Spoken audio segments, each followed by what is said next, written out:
Welcome to the Law Firm Marketing Minute, your source of internet marketing inspiration. Hey everybody, and welcome to the Law Firm Marketing Minute. I'm your host, John Henson, and today, starting a new week on marketing strategy. Last week was website week, and now we are into blogging week, and wanted to start with where to start with your blogging, and that is what you should be writing about.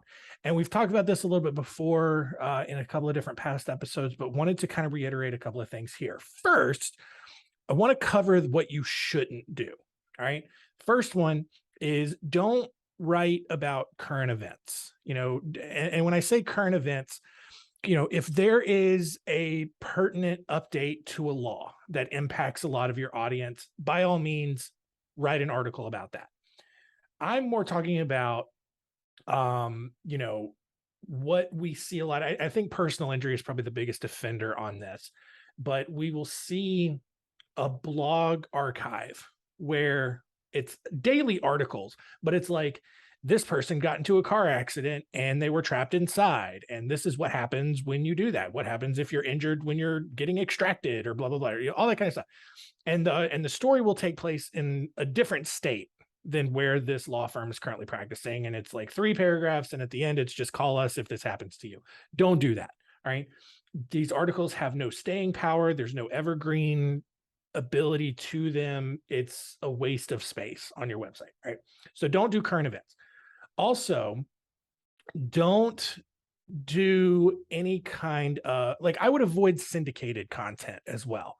I know especially in the estate planning space, maybe in a couple of others, there are websites and companies that provide syndicated content. And that's fine if you just need filler on your website. If you're trying to get your blogs to rank or, even be unique to you, obviously syndicated content is not the way to do it. However, you can use syndicated content as inspiration because that is the kind of content that you're going to want to go after, right? And so finally, when it comes to what you should be writing, it should be pretty surface level stuff that stays evergreen, right?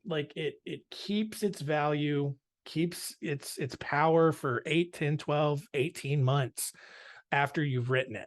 And so surface level stuff and doesn't have to get deep into the weeds. I'm telling you guys this, right? And we'll talk more about this later this week when we talk about blog links, but your audience does not have the attention span to sit through a gigantic article that gets super into the details and all that. They're not, they need to know that you're the expert they need to work with, but they don't need to know to the nth degree, right?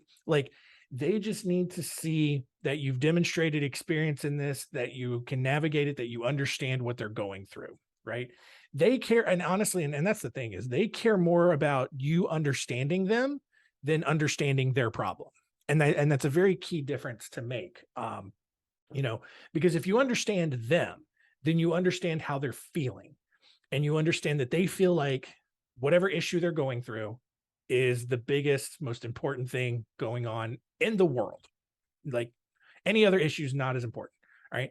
Versus understanding their situation, it's not as strong of a connection, right? It's that psychological element there to it. So the other thing about it is if you really want to dive deep into the weeds on a subject, turn it into a blog series, turn it into a 4, 5, 6 part series if you have to, however long you have to do it, but make your stuff digestible and look at the full scope of what it is that you do and create content around it. So what do I mean by that?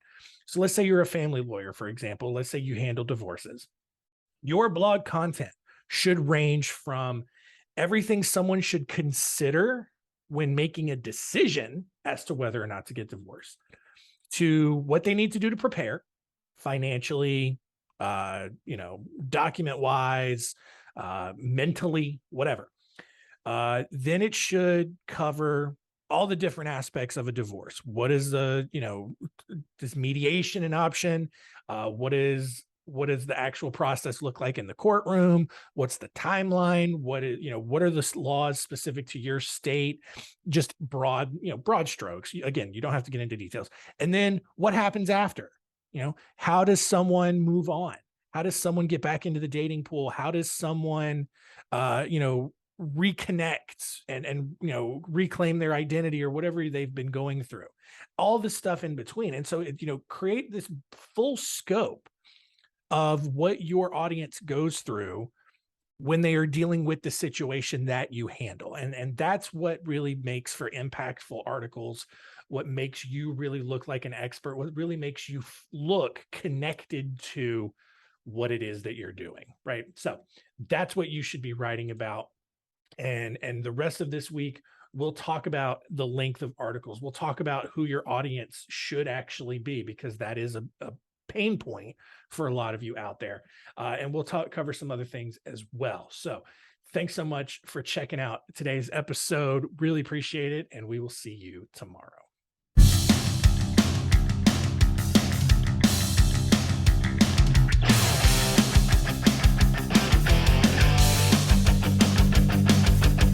Thanks for joining us. Please visit lawfirmmarketingminute.com for more information. We'll see you next time.